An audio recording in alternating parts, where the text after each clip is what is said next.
사도행전을 텍스트로 해서 말씀을 전가합니다. 오늘 봉독할 하나님의 말씀 사도행전 4장 7절 말씀부터 21절을 우리 스크린을 보면서 합독하겠습니다. 사도들을 가운데 세우고 묻되 너희가 무슨 권세와 누구의 이름으로 이 일을 행하였느냐? 이에 베드로가 성령이 충만하여 이르되 백성의 관리들과 장로들아 만일 병자에게 행한 착한 일에 대하여 이 사람이 어떻게 구원을 받았느냐고 오늘 우리에게 질문한다면은 너희와 모든 이스라엘 백성들은 알라. 너희가 십자가에 못 박고 하나님이 죽은 자 가운데서 살리신 나사렛 예수 그리스도의 이름으로 이 사람이 건강하게 되어 너희 앞에 섰느니라. 이 예수는 너희 건축자들이 버린 돌로서 진모퉁이의 머릿돌이 되었느니라. 다른 이로서는 구원을 받을 수 없나니 천한 사람 중에 구원을 받을 만한 다른 이름을 우리에게 주신 일이 없음이라 하였더라. 그들이 베드로와 요한이 담대하게 말함을 보고 그들은 본래 학문 없는 범인으로 알았다가 이상히 여기며 또 전에 예수와 함께 있던 줄도 알고 또 병 나은 사람이 그들과 함께 서 있는 것을 보고 비난할 말이 없는지라. 명하여 공회에서 나가라 하고 서로 의논하여 이르되 이 사람들을 어떻게 할까? 그들로 말미암아 유명한 표적 나타난 것이 예루살렘에 사는 모든 사람에게 알려졌으니 우리도 부인할 수 없는지라. 이것이 민간에 더 퍼지지 못하게 그들을 위협하여 이후에는 이 이름으로 아무에게도 말하지 말게 하자 하고 그들을 불러 경고하여 도무지 예수의 이름으로 말하지도 말고 가르치지도 말라 하니 베드로와 요한이 대답하여 이르되 하나님 앞에서 너희의 말을 듣는 것이 하나님의 말씀을 듣는 것보다 옳은가 판단하라. 우리는 보고 들은 것을 말하지 아니할 수 없다 하니 관리들과 백성들 때문에 그들이 어떻게 처리할지 방법을 찾지 못하고 다시 위협하여 놓아 주었으니 이는 모든 사람이 그된 일을 보고 하나님께 영광을 돌림이라. 아멘. 또 평론가였고 사회운동가였었는데 1925년에 노벨 평화상을 받은 분이었습니다. 이 사람이 인기가 아주 절정에 있을 때에 그 미모의 무용가가 프로포즈하는 글을 보냈습니다. 저와 같이 뛰어난 용모의 여자와 당신처럼 뛰어난 자질의 남자가 결혼하여서 이세를 낳으면 훌륭한 아기가 태어날 것입니다. 그렇게 결혼을 요청하는 프로포즈 글을 보냈습니다. 그랬더니 이분이 거절하는 의미로 이렇게 회신을 했습니다. 나처럼 못생긴 용모에 당신처럼 멍청한 아이가 태어날 수 있지도 않겠소? 그렇게 하면서 거절을 했습니다. 이 사람이 94세까지 살았는데 그런데 그가 죽으면서 남은 그 비문이 아주 웃기면서도 우리에게 의미심장하고 충격적인 비문을 남겼습니다. 비문에다가 이렇게 기록했습니다. 내 우물쭈물 하다가 이렇게 될 줄 알았다. 그렇게 썼습니다. 많은 사람들이 우물쭈물 하다가 임종을 맞습니다. 우물쭈물 하지 말고 결단을 내려야 할 때가 된 것이죠. 자, 오늘 읽은 성경은 나면서부터 안전병이 된 사람이 성전 미문에 앉아서 구걸을 하다가 살았는데 베드로와 요한이 이 사람을 예수의 이름으로 고쳤다는 것 우리 지난 주간에 말씀 들었습니다. 은과 금은 내게 없거니와 내게 있는 이름으로 내게 있는 예수 그리스도의 이름으로 걸으라 했을 적에 그 안전병이가 일어났고 그 다음에 걷기도 하고 뛰기도 하였습니다. 이 사건을 놓고 오늘 성경에 시비가 벌어졌습니다. 한 번도 일어나서 걸어본 일이 없는 사람이 일어나서 기뻐서 뛰고 성전으로 들어가서 하나님을 찬양했습니다. 이 사람이 얼마나 큰 소리로 이야기를 했는지 모든 사람이 그 사람을 바라보았습니다. 보니 항상 보던 성전 미문에 앉아서 구걸하던 사람이 다리가 펴져서 즐거워서 기뻐서 뛰면서 소리치고 있습니다. 그러다가 베드로와 요한을 보고 이 사람이 나를 고쳤지 하면서 베드로와 요한을 붙잡았습니다. 베드로는 솔로몬의 행각에 모여있는 사람들에게 그때 예수의 복음을 전했습니다. 너희가 예수를 십자가에 못 박여 죽였지만은 그는 죽은 자 가운데서 다시 살아나셨다. 예수 그리스도의 십자가의 죽음과 부활을 증거한 것이죠. 자, 일이 어떻게 되었겠습니까? 그 성전에 성전 경비대가 있었습니다. 오늘 우리 성경에서는 그 사람을 성전 맡은 자라 그렇게 기록했는데 성전 경비대입니다. 권력 서열로 말할 것 같으면 대제사장 다음에 가는 두 번째 서열인 것이죠. 자, 얼마 전 이스라엘 공회에서 예수를 죽이도록 결의를 하고 빌라도에게 넘겨서 십자가에 죽이도록 했습니다. 그렇잖아도 예수가 죽은 자 가운데서 살아나셨다는 그런 소문이 파다하게 들려가지고 심기각에 매우 불편했는데 그 예수를 당신들이 십자가에 죽였으나 하나님이 예수님을 십자가에서 죽은 자에서 살리셨다. 그렇게 증거했습니다. 이 일은 즉시 성전의 대제사장에게 보고되었습니다. 대제사장은 즉시로 또 성전 경비대장을 불렀습니다. 그리고 경비대장을 보내가지고 군사들이 오더니 베드로와 요한을 체포해가지고 끌고 갔습니다. 군중들은 체포당하여서 끌려가는 베드로와 요한을 보면서도 아무런 힘이 없으니 그냥 보고만 있을 수밖에 없었습니다. 그러자 해가 고칩니다. 두 사도들은 끌려갔습니다마는 그 자리에서 말씀을 들은 사람들은 한 5천 명이 말씀을 들었다 그랬습니다. 사도들은 잡혀갔지만은 사도들이 증거한 복음은 그들의 가슴에 남아있는 것이죠. 그 다음 날이 되었습니다. 사도행전 4장 5절 6절에서 이렇게 기록하고 있죠.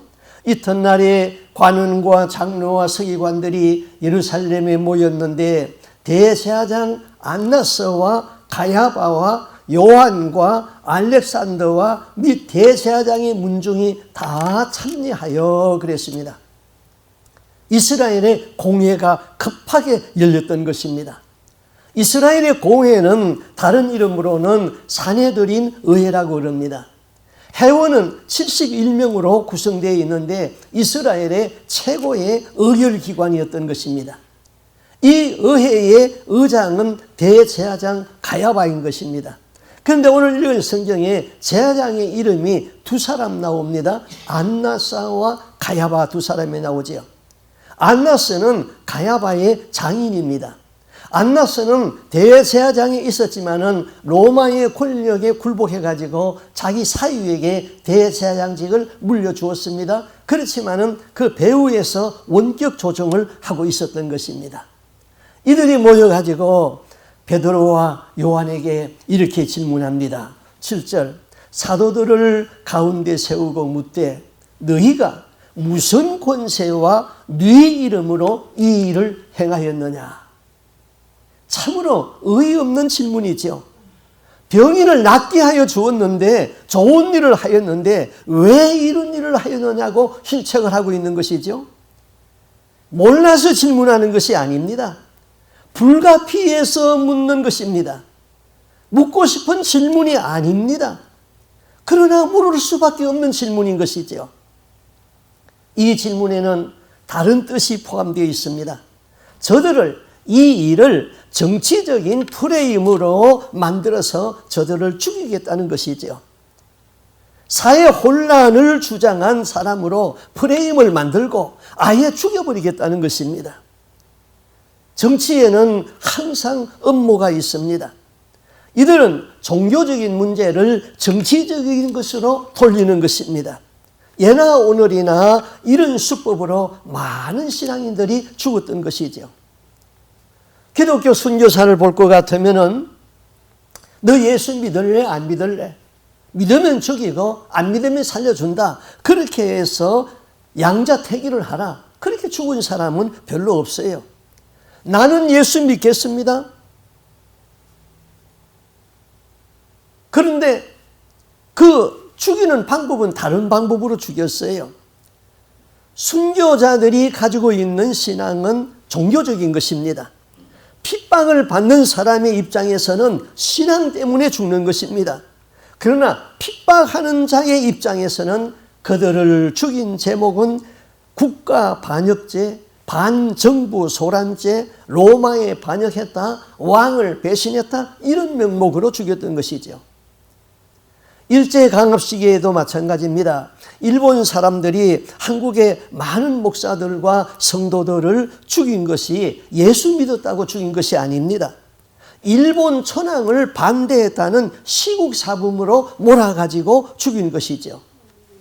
예수님도 그렇게 죽었잖아요. 빌라도가 예수님을 신문했습니다.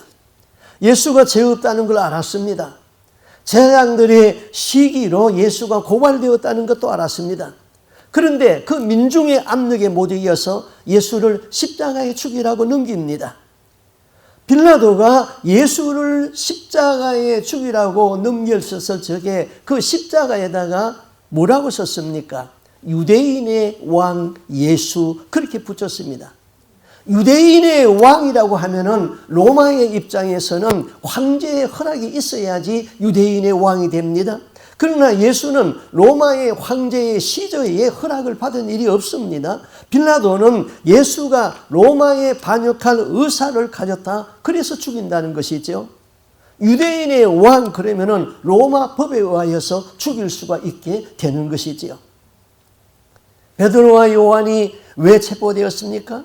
안전뱅이를 일으킨 그 사건이 착한 일로 끝난 것이 아니라 정치적 파급 효과가 너무나 크기 때문인 것이죠. 당시에 사두개파와 바리새파가 있었습니다. 바리새파는 보수적입니다. 부활도 믿고 천사도 믿었습니다. 그리고 그들은 깨끗하게 살려고 노력을 했습니다. 한 가지의 흠은 외식이 많았다는 것이죠. 또 사두개파는 진보파였습니다. 영혼 불멸은 믿는데 부활을 믿지 아니했습니다. 당시 제사장과 이스라엘의 공회원은 거의가 다 사두개파가 장악하고 있었습니다. 또 사두개파는 로마와 적당히 타협을 하면서 특권을 누리면서 세속적으로 살았습니다. 바리새파와 사두개파는 늘 원수였습니다. 예수를 십자가에 죽이는 데만 두 파가 야합을 하였지 그 외에 모든 것에서는 늘 반대를 주장했습니다. 그런데 베드로와 요한이 전하는 복음은 무엇입니까? 너희가 십자가에 죽인 예수가 살아나셨다는 거예요. 부활했다는 것입니다. 사두개파는 예수도 못마땅하고 부활도 못마땅합니다. 당시 사두개파는 다 귀족들이었습니다. 부자입니다. 로마와 적당히 타협을 하면서 권력을 유지하면서 귀족의 신분을 누리는 것입니다. 그러므로 그들은 기존 질서가 변혁되는 것을 원하지 않습니다. 예나 지금이나 부자는 여당입니다. 언제나 귀족은 여당입니다. 정치가 흐릿하고 경제가 어려워도 부자들, 돈 많은 사람들은 기존 질서가 흔들리면 안 된다고 생각합니다. 그러므로 중산층 이상의 사람들에게는 여당이 많은 법입니다. 그러나 가난한 사람들은 야당 편입니다. 너무 심하게 가난하면 이놈의 세상 확 뒤집어졌으면 좋겠다, 그렇게 말합니다. 그들은 울분이 꽉 차 있습니다. 심지어 공산당도 오케이 그럽니다. 뭐 공산당이 들어선다고 해서 지금보다 더 못 살려고? 그러나 부자들에게는 공산당이 먹히지 않는 것입니다. 귀족은 개혁을 거부합니다. 귀족들은 안정된 삶을 원합니다.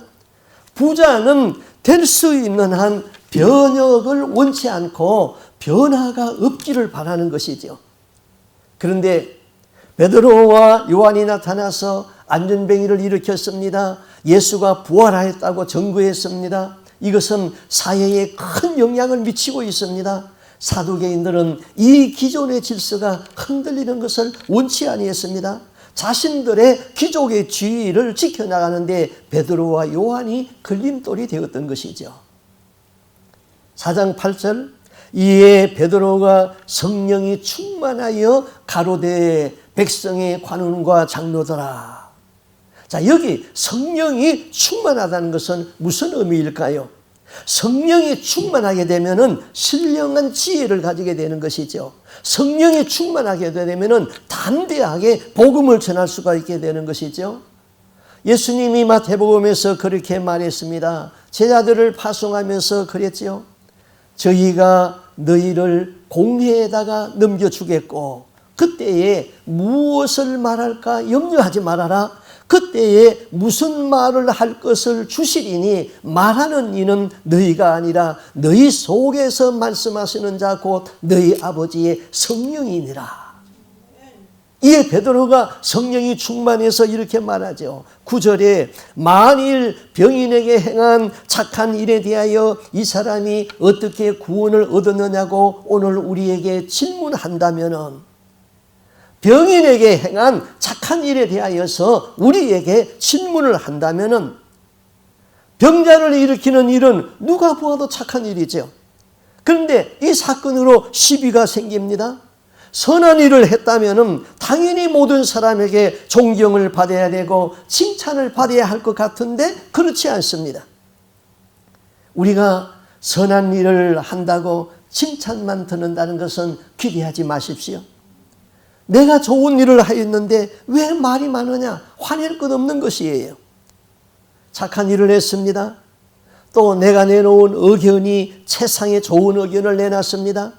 윤리적으로도 옳고 진리에 어긋남이 없는데 왜 시비가 일어납니까? 한편으로는 이익을 보는 사람이 있는가 하면은 다른 한편에서는 손해를 보기 때문에 그렇습니다. 이 사람에게는 영광이 돌아가는데 저 사람에게는 부끄러움이 되기 때문에 그런 것이죠. 당시 상황으로 돌아가서 한번 생각해 보겠습니다.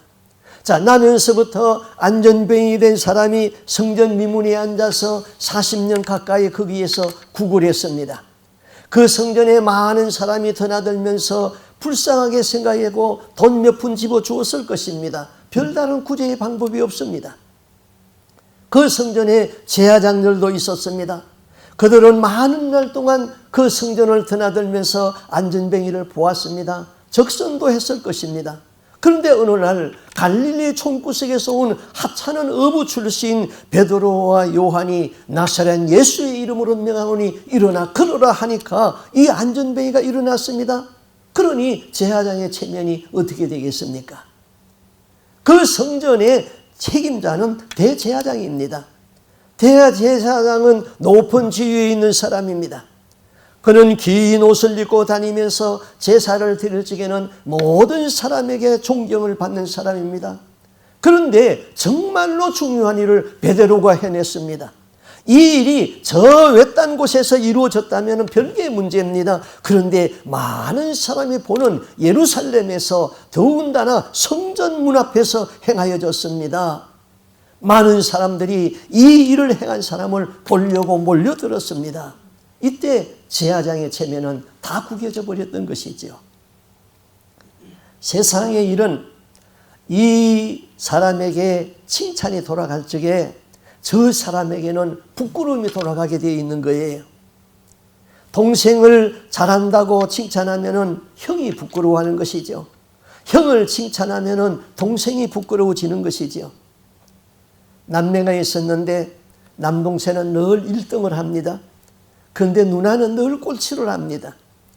어느 날 성적표를 가지고 왔는데 그 성적표를 보니까 또 그 막내가 1등을 했습니다. 그래서 엄마는 좋아가지고는 아이고 우리 석이가 오늘도 1등이구나 그렇게 하면은 옆에서 듣던 꼴찌 누나는 어떻게 생각하는 줄 압니까? 나들으라고 일부러 큰 소리로 말하는군. 그렇게 오해를 하는 법이죠. 병자가 일어났습니다. 모두가 기뻐해야 되고 병자에게 격려해야 되고 베드로에게 칭찬하고 당신이 말한 예수가 누구냐고 예수를 믿어야 정상이 아닙니까? 그런데 그 순간 부끄러움을 느낀 사람이 있습니다. 성전에서 일하는 제사장들과 성전을 맡은 자들, 사두개인들이 부끄러워졌습니다. 4장 13절, 저희가 베드로와 요한이 기탄 없이 말함을 보고 그 본래 학문 없는 범인으로 알았다가 이상히 여기며, 베드로는 학문이 없는 범인입니다. 가방끈이 짧았다는 것이죠. 그런데 기탄 없이 말을 합니다. 유식하게 말을 합니다. 담대하게 말을 합니다. 원래 원문에는 기탄 없이 말했다, 담대하게 말했다가 같은 단어인 것입니다. 조금 더 두려움이 없이 거침없이 담대하게 말했다는 것이지요. 성령 충만이 되면은 기탄 없이 담대하게 말합니다. 맑은 정신입니다. 생명의 위임을 느낄 수밖에 없는 그 자리에서도 두려움이 전혀 없게 되는 것이죠. 어떤 모욕적이고 굴욕적인 말에도 개의할 것이 없는 것이죠. 그 본래 학문 없는 범인으로 알았다가, 이 학문이 없다 이 말은 헬라 원어에서는 그람마토 그랬습니다. 이 그람마, 이거는 영어로는 그 그래머, 문법이라는 뜻이잖아요. 그 앞에 아라는 이 부정어가 붙어 있습니다. 그러니까 문법이 없다 그런 뜻인데 그를 모른다 그런 뜻입니다. 베드로와 요한이 전혀 공부를 하지 아니한 무식한 사람은 아니었습니다. 그러나 대제사장 문중에 비하면은 학문이 없는 사람이고 촌사람이고 무식한 사람들이었습니다. 그런데 담대하게 거침없이 성령이 충만해서 말을 했습니다. 베드로의 성품은 원래 다혈질이죠. 대개 성질이 급한 사람들은 욱하는 성질이 있죠. 그러나 그 내면은 굉장히 약하잖아요. 베드로가 예수님에게 이런 장담을 했습니다. 내가 주님과 함께 죽을지언정 주님을 절대로 부인하지 않겠습니다. 그리고 나서 하루도 안 되었는데 예수가 붙잡혀서 대제사장의 관정에 끌려갔습니다. 대제사장의 관정에 들에서 군인들이 나와서 총칼을 들이댄 것도 아닙니다. 작은 여자아이가 나오더니 종이라고 그랬어요. 그 여자아이가 이렇게 말하잖아요. 이 사람 갈릴리 사람으로 정말로 예수님과 함께 같이 예수와 함께 있었다. 베드로가 그 앞에서 뭐라고 부인합니까? 나는 네가 무슨 말을 하는지 모르겠다. 그렇게 부인해 버렸어요. 그리고 다른 성경에 보니까 예수를 욕하고 저주까지 했다 그랬습니다. 그렇게 비겁하던 겁쟁이 베드로가 어떻게 이렇게 담대하여졌습니까? 그것이 성령 충만이라고 그랬습니다. 또 지금 이 자리가 어디입니까? 이스라엘의 공회라고 그랬습니다. 그 공회에서 이스라엘의 모든 정책이 결정되어지는 곳입니다. 예수를 십자가에 죽어야 한다고 결정한 곳이 이스라엘의 공회에서 결정했습니다. 이스라엘의 공회원이 대제사장 무리가 엄하게 이렇게를 말합니다. 사도행전 4장 18절에 보면은 도무지 예수의 이름으로 말하지도 말고 가르치지도 말라. 19절 20절에는 베드로와 요한이 대합하여 가로되 하나님 앞에서 너희 말 듣는 것이 하나님의 말씀 듣는 것보다 옳은가 판단하라. 우리는 보고 들은 것을 말하지 아니할 수가 없다. 베드로는 수사학을 공부하거나 변론에 능한 사람이 아닙니다. 철학적으로 훈련이 된 사람도 아닙니다. 갈릴리의 어부 출신입니다. 어부들이 말이 그렇게 매끄럽지 못합니다. 그런데 베드로는 거침없이 말을 했습니다. 예수님은 너희가 공회에 잡히게 되면은 무슨 말을 할까 염려하지 말아라. 그때 아버지의 성령이 너희의 입에 할 말을 주신다고 말씀했습니다. 예수 믿는 사람들은 평소에는 순박하지요. 경건하게 살려면은 때로는 바보스럽게 보일 때도 있습니다. 그러나 핍박을 받을 적에는 주님이 원하는 말을 하게 되어 있는 것이죠. 어디서 그런 말이 나옵니까? 나도 모를 정도로 담대하게 그런 말이 나오는 것이지요. 그것이 성령이 주시는 지혜라고 그랬습니다. 그 다음 베드로가 전하는 복음을 들어보세요. 10절에 그럽니다. 너희와 모든 이스라엘 백성은 알아라. 너희가 십자가에 못 박고 하나님이 죽은 자 가운데서 살리신 나사렛 예수 그리스도의 이름으로 이 사람이 건강하게 되어 너희 앞에 섰느니라. 지금 말하는 그 자리에서 예수를 십자가에 죽이라고 넘긴 장본인들이 거기 앉아 있습니다.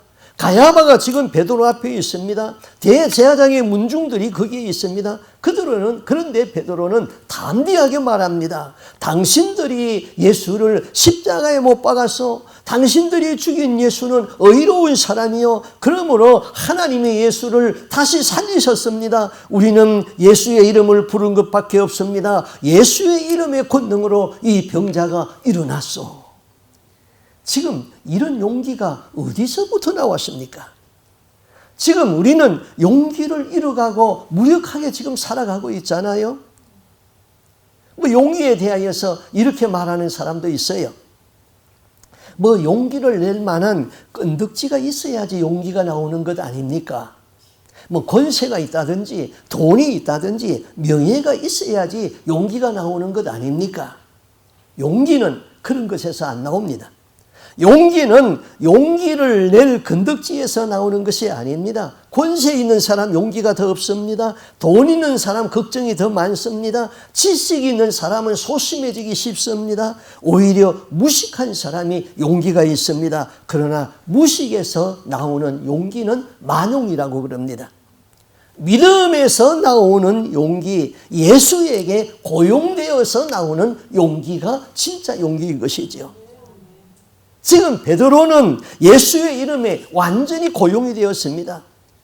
예수는 건축자의 버린 돌이 머릿돌이 되었고, 예수는 메시아고, 예수는 심판주가 되십니다. 베드로는 예수에게 완전히 고용되었습니다. 우리 모두가 좀 예수에게 고용되었으면 좋겠습니다. 베드로와 요한은 권세자들 앞에 서 있습니다. 예수를 십자가에 못 박아 죽이라고 정죄한 그 자리에 지금 서 있습니다. 그 자리는 두려움의 자리입니다. 그런데 고맙게도 그 자리에 함께 있는 사람이 있었습니다. 안전뱅이로 살다가 고침받은 병인이 방청객으로 그 자리에 와 있었습니다. 4장 14절, 병 나은 사람이 그들과 함께 섰는 것을 보고 힐랑할 말이 없는지라. 자, 지금 병 나은 사람이 은혜에 보답할 수 있는 일은 지금 베드로와 요한이 잡혀있는 그 시간에 그들과 함께 있어주는 것이지요. 옳은 일에 정인이 되어주는 것입니다. 이 사람은 전날 베드로와 요한이 성전 맡은 자들에게 체포당해서 끌려가는 것을 봤습니다. 병 나은 이 사람은 베드로가 재판을 받는 그 사내들인 공의 앞에 자진해서 자기 스스로 걸어와서 정인이 되어 주었습니다. 얼마나 고마운 일입니까? 여러분, 산다는 것이 쉽습니까? 어렵습니까? 쉽습니다. 가만히 있으면 하루 20시간이, 24시간이 지나가고 하루를 살았습니다. 그러나 바르게 산다는 것은 어렵습니다. 바르게 살려면 뜻을 세워야 하고 용기를 가져야 하는 것이지요. 여러분, 죽는 것이 쉽습니까? 어렵습니까? 쉽습니다. 가만히 있으면 세월은 흘러가고 때가 되면 죽습니다. 그러나 바르게 죽는다는 것은 어렵습니다. 우리 다 죽게 마련인 것이죠. 바르게 살다가 바르게 죽어야 되는 것이죠. 아무렇게나 살다가 나의 소중한 생명을 죽음에 이르도록 내버려 두면 아니 되는 것이지요. 믿음으로 살고 하나님의 창조의 목적대로 살고 내 영을 지옥에 가지 아니하도록 버려두지 말고 천국에 갈 수 있도록 경성하고 깨어있는 것은 이거는 쉽게 되는 것이 아닙니다. 결단이 있어야 되는 것입니다. 그날 살면은 쉽게 살아가는 것이고 그날 살다가는 쉽게 죽는 것이지요. 그런 사람은 천국에 들어갈 수가 없는 것이지요. 지옥에 가는 것은 쉽습니다. 아무 일 하지 아니하고 가만히 있으면 지옥에 가게 되어 있습니다. 세상 가는 대로 따라가면 갑니다. 그러나 천국에 가는 것은 결단해야 됩니다. 침노해야 되는 것입니다. 좁은 길로 가야 되는 것이죠. 1922년 작년 10월 31일에 할로윈 데이에 이태원에서 155명 이상이 압살을 당하고 130명이 다쳐서 병원에 입원했습니다. 그리스도인들은 아무데나 가는 건 아닙니다. 그리스도인들은 아무렇게나 살 수 없는 것이지요. 그리스도인들은 아무 곳에서나 죽으면 아니 되는 것입니다. 우리는 결단하고 거룩하게 살아야 되는 것이지요. 내가 거룩하니 너희도 거룩하라. 거룩이 없이는 하나님을 볼 수가 없는 것이지요. 가만히 있는다고 거룩해집니까? 결단이 있어야 되는 것이지요. 이덕주 씨가 지은 한국교회의 처음 이야기에 이런 이야기가 있습니다. 실화입니다. 1900년 초에 강화읍 교회에 과부교인 김씨 할머니가 있었습니다. 자식도 없는 과부였습니다. 그런데 남편이 죽으면서 많은 재산을 남겼습니다. 그에게는 노비로 일하는 복슴이라는 여자 종이 있었는데 그 여자 종을 데리고 같이 살았습니다. 이분이 어느 날 성경을 읽다가 마태복음 18장을 읽게 되었습니다. 마태복음 18장 18절에 진실로 너희에게 이르노니 무엇이든지 너희가 땅에서 매면 하늘에서도 매일 것이고 무엇이든지 땅에서 풀면 하늘에서도 풀리리라. 이 말씀을 자기 나름대로 깊이 깨달았습니다. 그래서 김씨 할머니는 주일날 예배를 드린 후에 그 교회 담임 전도사가 있었는데 담임 전도사님과 성도들을 다 자기 집으로 초청했습니다. 그리고 김씨 할머니가 깨달은 대로 이렇게 말했습니다. 성경 말씀에 보니까 우리 주인은 하나님이시고 우리는 다 형제라고 했습니다. 내가 사람에게서 주인 노릇은 할 수 없습니다. 내가 복수미를 나의 몸종으로 부리는 것은 땅에서 메이는 것입니다. 이제 풀어야 할 때가 됐다고 생각합니다. 그래서 그는 장롱에 가서 복숭이에 대한 당시 노비 문서가 있는데 그 노비 문서를 찢어버렸습니다. 그리고 복숭이에게 자유를 선포했습니다. 너는 이제부터 이 집의 종이 아니다. 너는 자유인이니까 자유롭게 나가서 살아라 그랬습니다. 깜짝 놀란 것은 복숭이가 놀랐습니다. 이 복숭이는 놀라가지고 감격스러우면서 울면서 이렇게 말합니다. 할머니, 나는 자유인이 되는 것도 좋지만은 이 집에서 내가 죽는 날까지 할머니를 내가 모시면서 살겠습니다. 나를 이 집에서 내보내지 마십시오. 복숭이가 울면서 간청을 했습니다. 그때 옆에서 지켜보던 전도사님이 이렇게 결정을 내렸습니다. 그러면은 이제는 종이 아니라 수양딸로 삼으시고 함께 사십시오 그랬습니다. 그래서 김씨 할머니는 전도사님의 조언을 듣고 이제 복숭이는 종이 아니라 그의 수양딸로 삼고 함께 살았습니다.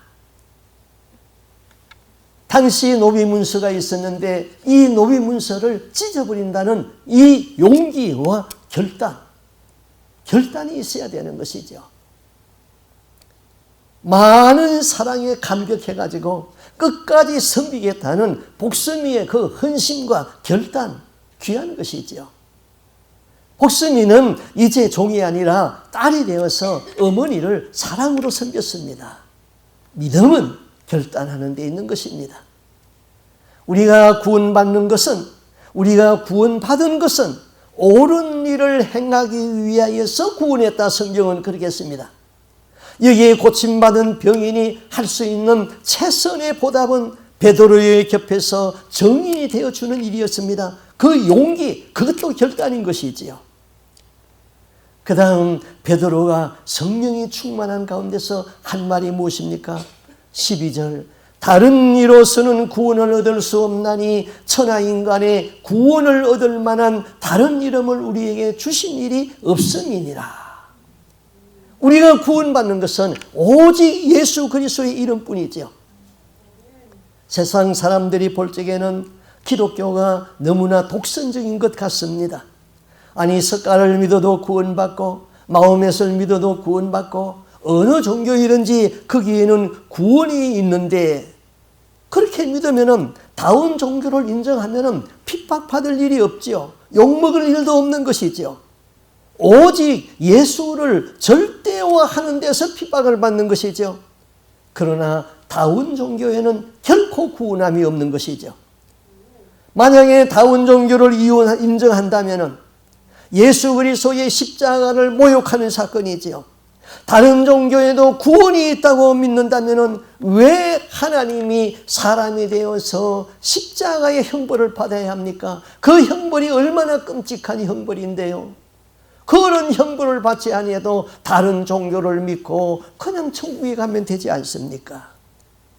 내가 길이요 진리요 생명이니 나로 말미암지 아니하고는 아버지께로 올 자가 없느니라. 다른 이로서는 구원을 받을 수 없나니 천하 인간의 구원을 얻을 만한 다른 이름을 우리에게 주신 일이 없음이니라. 오직 예수인 것이지요. 확실해야 되는 것입니다.